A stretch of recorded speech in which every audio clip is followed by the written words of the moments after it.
So hello students, welcome to my YouTube channel and today we are going to discuss about the sine rule और law of sines। यानी कि इससे पहले जो हमने किया था law of cosines किया था, इसमें हम जो करने वाले हैं वो law of sines करेंगे, ठीक है। और law of sin क्या बोलता है, that is sin A divided by A, sin B equal to sin B divided by B और equal to sin C divided by C। इसको एक और फॉर्म के अंदर भी लिखा जाता है और वो फॉर्म होती है that is, उसके अंदर हम क्या करते हैं, एंगल्स को इक्वल, मतलब इसका थोड़ा सा रेसिप्रोकल कर देते हैं, ठीक है। यानी कि a divided by sine alpha या a ले लेते हैं is equal to b divided by sine b ले लिया जाता है और is equal to c divided by sine c ले लिया जाता है। इसको इस फॉर्म में भी लिखा जाता है। सो हम इसको ड्राइव करेंगे इस फॉर्म के अंदर, दैट दिस फॉर्म, ठीक है। सो इसी को पढ़ते हैं। बेसिकली आपने करना क्या, देखो साइन आ रहा है और हमने जब डॉट प्रोडक्ट और क्रॉस प्रोडक्ट की बात की थी तो साइन किस में आता था, जब हम a क्रॉस b करते थे, a vector cross b vector करते थे तो उसका आंसर जो था वो हमारे पास a b साइन थीटा आता था, ठीक है। सो हम यहाँ पे जो कंसेप्ट यूज़ करने वाले हैं वो साइन थीटा का कंसेप्ट यूज़ करेंगे। सो ये साइन रूल जो है ये सेम वही चीज़ है कि अगर आपको तीन साइड्स पता है और या आपको एक साइड एक एंगल या दो साइड एक एंगल पता है तो आप तीसरा एंगल निकाल सकते हो, या ऐसी कुछ चीज़ें जो मतलब ट्रायंगल के अंदर हमें फाइंड करने के लिए चाहिए होती हैं, ठीक है। सो इसके अंदर आप 3 बार ऑपरेशंस जो है वो अप्लाई करते हो अपनी। सो इसी की डेरिवेशन के ऊपर हम मूव करेंगे। सो नेक्स्ट पार्ट पे मूव करते हैं। सो इस लॉ को हम डेराइव करेंगे with the help of vectors. तो हमारे पास कोई भी ये ए वेक्टर है मान लो, ठीक है, this is our B vector, ठीक है, और इनका रिजल्टेंट इधर आ रहा है दैट इज़ सी वेक्टर, ठीक है। कोई भी एक ट्रायंगल हम बना लेते हैं नॉर्मली, ठीक है। अगर ये ए वेक्टर है, ये इसकी दूसरी साइड होगी दैट इज़ बी वेक्टर और ये इसकी तीसरी साइड होगी that is C vector, okay. ये हमारे पास कोई भी ए वेक्टर था, ठीक है, this is A, this is B और ये इसका रिजल्टेंट सी, ओके। सो हम क्या करते हैं, जब भी बात करते हैं रिजल्टेंट वेक्टर की ऐसे, तो नॉर्मली देखो हम चले कहाँ से थे, यहाँ से, और वापस भी कहाँ पे आ गए, यहाँ पे। तो रिजल्टेंट क्या आएगा, ऑब्वियसली जीरो आएगा क्योंकि वेक्टर क्वांटिटी है और वेक्टर क्वांटिटी में अगर आप घूम के वापस उसी पॉइंट के ऊपर दोबारा पहुँच जाते हो तो आपका रिजल्टेंट जो होता है वो जीरो हो जाता है। सो यहाँ पे हम क्या लिख सकते हैं, दैट इज रिजल्टेंट किसके इक्वल होता है, वही सेम चीज़ जो पीछे वाली जो होती है हमने वही चीज़ यूज़ करनी होती है जैसे डॉट प्रोडक्ट में हमने किया था। बट ये क्रॉस प्रोडक्ट है तो यहाँ पे थोड़ी सी डायरेक्शन अगेन मैटर करेगी। तो वहाँ पे हम लिखते थे A vector plus B vector is equal to C vector, वहाँ पे माइनस का आता था, यहाँ पे हमने माइनस का नहीं लेना, that is A vector plus B vector plus C vector is equal to zero vector, या जीरो आप इसको लिख सकते हो क्योंकि वापस यहीं पे आ गए ना। अगर मान लो ये कोई डिस्प्लेसमेंट वेक्टर हम लेके चल रहे हैं और डिस्प्लेसमेंट में हम जहाँ से चले थे वहीं पे वापस आ जाते हैं तो डिस्प्लेसमेंट जीरो हो जाती है। सो यहाँ से चले थे यहीं पे वापस आ गए, ठीक है। अब इस ट्रायंगल में आपने करना क्या है, मान लो इस ये वाली जो साइड्स है मैं इनकी लेंथ आपको बता दूं, इनकी लेंथ, ये जो साइड है इसकी लेंथ है a और इसके सामने वाला एंगल है हमारे पास अल्फ़ा। ये जो साइड है इसकी लेंथ है b और इसके सामने वाला एंगल है बीटा। ये वाली जो साइड है इसकी लेंथ है c और इसके सामने वाला एंगल जो है दैट इज़ गामा। आपने ऐसे ही लेना है, a के सामने वाला अल्फ़ा, b के सामने वाला बीटा, c के सामने वाला गामा। आपने ऐसे एंगल्स लेने हैं, ठीक है। अब हम क्या करेंगे, ये जो हमारी इक्वेशन बन रही है, अब हम साइन लॉ कर रहे हैं ना, तो हम क्या करेंगे, किसी ना किसी दूसरे वेक्टर के साथ इसका क्रॉस प्रोडक्ट करेंगे, ठीक है। किसी ना किसी दूसरे वेक्टर के साथ इसका क्रॉस प्रोडक्ट करेंगे। अब मैं इसको क्या लिख सकती हूँ, अगर साइड की फॉर्म में लिखूँ तो a, ठीक है, plus b plus c equal to zero vector, okay. अब इसका किसी ना किसी के साथ क्रॉस प्रोडक्ट करना है तो हम क्या करते हैं, दोनों साइड क्रॉस प्रोडक्ट कर देते हैं, किसके साथ, c के साथ, ठीक है। दोनों साइड हम वेक्टर प्रोडक्ट कर देंगे किसके साथ, c वेक्टर के साथ। तो a vector plus b vector plus c vector into, यानी कि cross product with c vector, और जीरो वेक्टर का भी क्रॉस प्रोडक्ट किसके साथ, c वेक्टर के साथ कर दिया। अब क्या होता है, हमारा जो क्रॉस प्रोडक्ट होता है वो डिस्ट्रीब्यूटिव नेचर का तो होता है ना, यानी कि ये डिस्ट्रीब्यूट हो जाएगा, तो डिस्ट्रीब्यूट होगा तो क्या बनेगा, a क्रॉस c वेक्टर, ठीक है, plus b cross c vector, ठीक है, plus c cross c vector, यही बनेगा। और जीरो के साथ तो कोई चीज़ मल्टीप्लाई करोगे जीरो हो ही जानी है, ठीक है। ये यहाँ तक हो गया। उसके बाद में नेक्स्ट की अगर हम बात करते हैं, ठीक है, अब A क्रॉस C हटाओगे तो साइन आएगा, B क्रॉस C का क्रॉस हटाओगे तो साइन आएगा, C क्रॉस C के बीच में साइन आएगा, बट यहाँ पे C और C के बीच में 0 बन रहा है एंगल। मैंने बोला था जब सेम सेम वेक्टर्स मल्टीप्लाई होंगे तो 0 आएगा, ठीक है। अब ना एंगल समझो कैसे लेने हैं। ये हमारे पास कोई भी हमारा एक वेक्टर था A, ये दूसरा वेक्टर है B और ये तीसरा वेक्टर है C। अब यहाँ पे हमारे पास क्या हो रहा है ना, हेड से टेल कंबाइन हो रही है, हेड से टेल कंबाइन हो रही है, ओके। जब भी हेड से टेल कंबाइन होती है ना, अगर मैं बोलूँ A और B के बीच का एंगल तो वहाँ पे गामा नहीं बनेगा, जैसे मैंने आपको प्रीवियस वीडियो में बताया।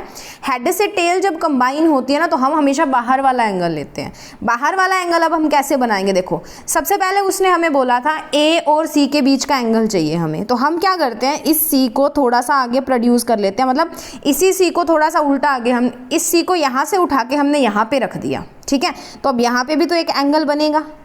अब ये पूरा एंगल जो है दैट इज 180 डिग्री, तो ये बाहर वाला कितना बन जाएगा, 180 डिग्री माइनस बीटा, ठीक है। अब अगर बात करनी हो B और C के बीच में एंगल निकालने की, तो हम क्या करेंगे, इस B को थोड़ा सा उठा के यहाँ पे रख लेंगे, यहाँ पे उठा के रखा तो यहाँ पे एक एंगल बनेगा that is 180 degree minus alpha, ठीक है। जब बात करते हैं A और B के एंगल के बीच की, तो हम A को प्रोड्यूस कर लेंगे, A को प्रोड्यूस करेंगे तो यहाँ पे एंगल बनेगा और यहाँ पे एंगल बनेगा that is 180 degree minus gamma.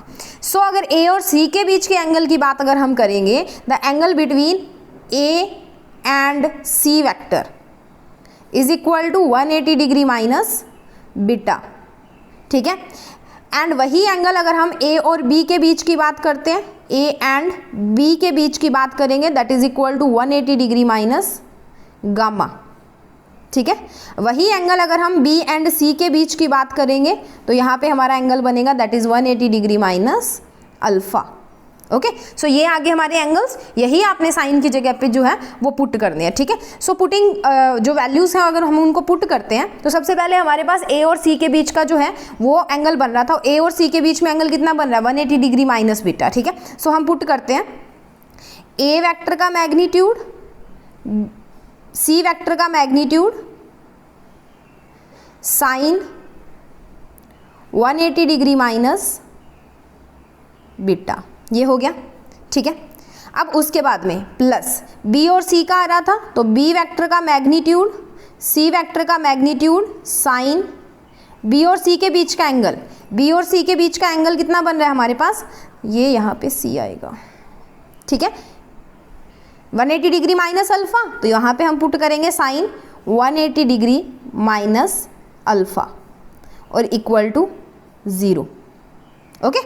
ये आ गया। अब यहाँ पे देखो साइन जो होता है वो 180 डिग्री माइनस करो और कॉस को 180 डिग्री माइनस करो तो वो हमेशा क्या होते हैं, साइन और कॉस ही रहते हैं। तो sine 180 degree minus theta is sine theta. अब प्लस का होगा या माइनस का, तो 180 डिग्री मतलब सेकंड क्वाड्रेंट के अंदर लाई करता है और सेकंड क्वाड्रेंट के अंदर साइन क्या होता है, पॉजिटिव होता है। ट्रिग्नोमेट्री में मैंने आपको समझाया था, ठीक है। तो साइन अगर पॉजिटिव होता है, यहाँ से बात करते हैं A वेक्टर C वेक्टर, ठीक है। तो साइन बीटा, ठीक है, प्लस साइन बीटा आ गया plus B vector C vector sine alpha equal to 0। यहाँ तक पहुँच गए। अब देखो हमने क्या करना है, डायरेक्शंस निकालनी है। डायरेक्शंस निकालने के लिए हम अगर बात करते हैं, देखो यही ट्रायंगल हम दोबारा ले लें। अगर मान लो ये इसी ट्रायंगल की हम बात करें दोबारा, ठीक है, इसी ट्रायंगल के अंदर हम क्या करेंगे, राइट हैंड स्क्रू रूल को यूज़ करेंगे और यहाँ से फाइंड आउट करेंगे कि हमारा जो डायरेक्शन है वो क्या आएगी, क्योंकि क्रॉस प्रोडक्ट है ना तो डायरेक्शन तो लेनी पड़ेगी, ओके। सो डायरेक्शन लेने के लिए ये था A, ये था B और ये था C। अब पहला एंगल बन रहा है हमारा, हमने इसको प्रोड्यूस किया और इस एंगल की हम बात कर रहे हैं, ठीक है। A से C, आपने A से C जाना है, A से C जाओगे, देखो एंटी, अब A से C जाना है, क्लॉकवाइज है या एंटी क्लॉकवाइज, और क्लॉकवाइज मूव कर रहे हैं, दैट मीन्स कि ये पॉजिटिव का आएगा, ठीक है। दूसरा बोल रहा है B से C जाना है, B से C, अगर वो क्लॉकवाइज था ये एंटी क्लॉकवाइज हो गया तो ये नेगेटिव का।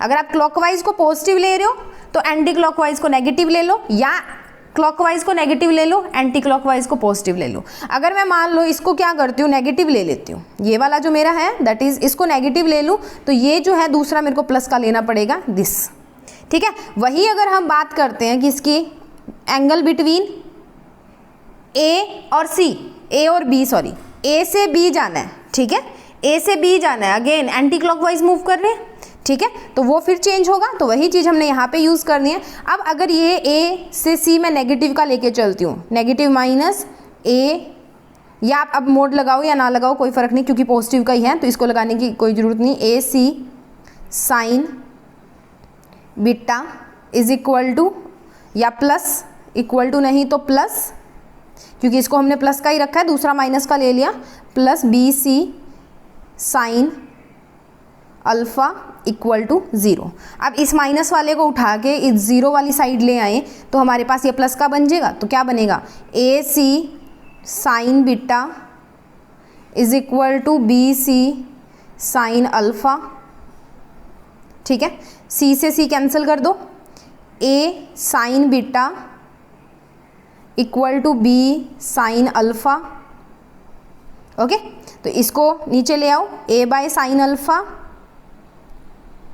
Is equal to B by sine beta, ये आ गई हमारी फर्स्ट इक्वेशन। एक चीज़ प्रूव होगी, यही हमने करना था। अब रहती कौन है, गामा वाली रहती है, ठीक है। सो ये थी हमारी फर्स्ट इक्वेशन। अब हम सेकेंड इक्वेशन को जब डेराइव करेंगे ना, तो आपने ज़्यादा कुछ नहीं करना है, हमने बस पीछे वाली इक्वेशंस पे जाना है अपनी, और यहाँ पे जब आपने क्रॉस प्रोडक्ट किया था सी के साथ, ठीक है, यही क्रॉस प्रोडक्ट आप कर दो बी के साथ, ठीक है। सो इसी इक्वेशन से स्टार्ट करते हैं आगे हम।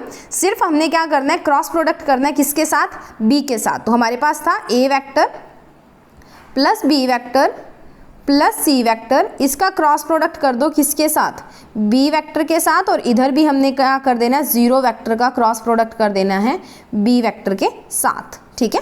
सो यहाँ पे भी हम क्या करेंगे, बी वेक्टर के साथ क्रॉस प्रोडक्ट कर देंगे। अब क्या बनेगा, A vector cross B vector plus B vector cross B vector, अब बी क्रॉस बी तो ज़ीरो हो जाएगा क्योंकि एंगल 0 डिग्री बनेगा, दोनों सेम सेम है, plus C vector cross B vector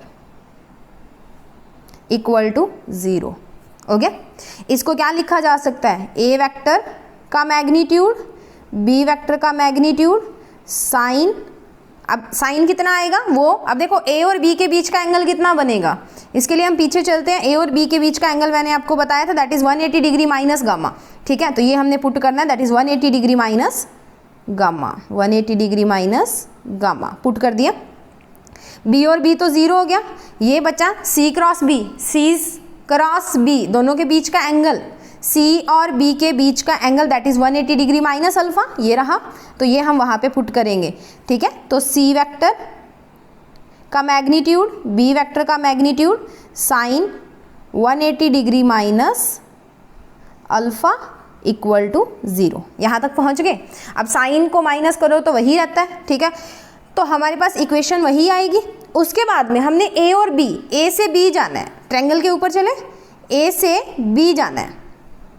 अब ए से बी जाओगे, एंटी क्लॉकवाइज मूव कर रहे हो, ए से बी, यहाँ से अगर मैं बात करूँ, यहाँ पे हमने मूव करना है, या इधर से हम मूव करते हैं, ए से बी जा रहे हैं, एंटी क्लॉकवाइज मूव कर रहे हैं, ये नेगेटिव का ले लो।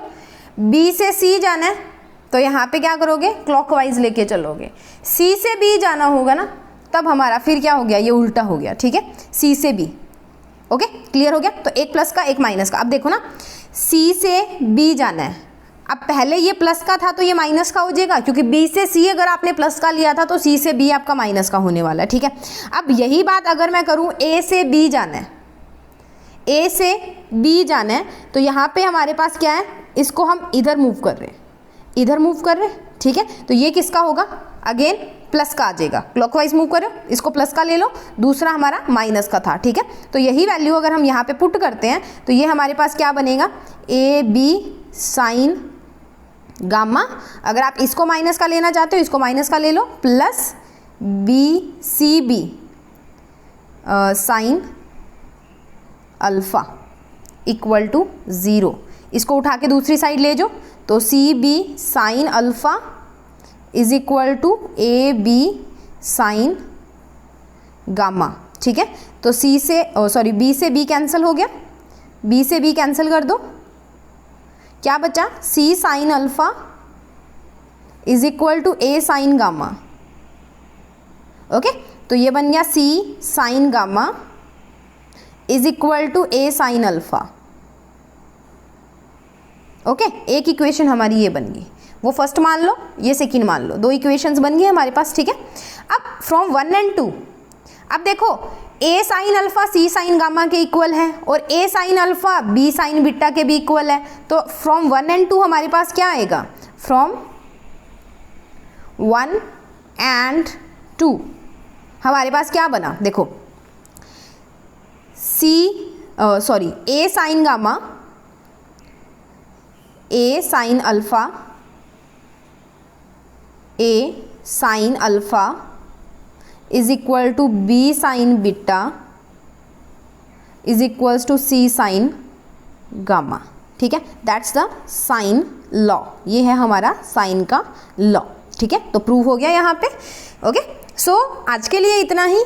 इसकी प्लस कोसाइन लॉ दोनों की डेरिवेशंस आपको कमेंट सेक्शन के अंदर मिल जाएगी, आप वहाँ से अपनी डाउनलोड कर लो। सेम यही जो मैंने करवाया है वो सेम चीज़ है, सो इसको देख के समझ लेना कि कैसे क्या कुछ हमने किया हो। बहुत ईजिली मैंने आपको ये चीज़ें हैं वो करवाई हैं, थोड़ी कॉम्प्लिकेटेड डेरिवेशंस जो है वो दी हुई हैं, ऑनलाइन देखोगे या बुक्स में देखोगे कई बुक्स में। सो ये बहुत ईजी है, तो इसको करके देखना और वहाँ से अपने नोट्स जो है वो डाउनलोड कर लेना। नेक्स्ट वीडियो में मिलेंगे नए कंसेप्ट के साथ।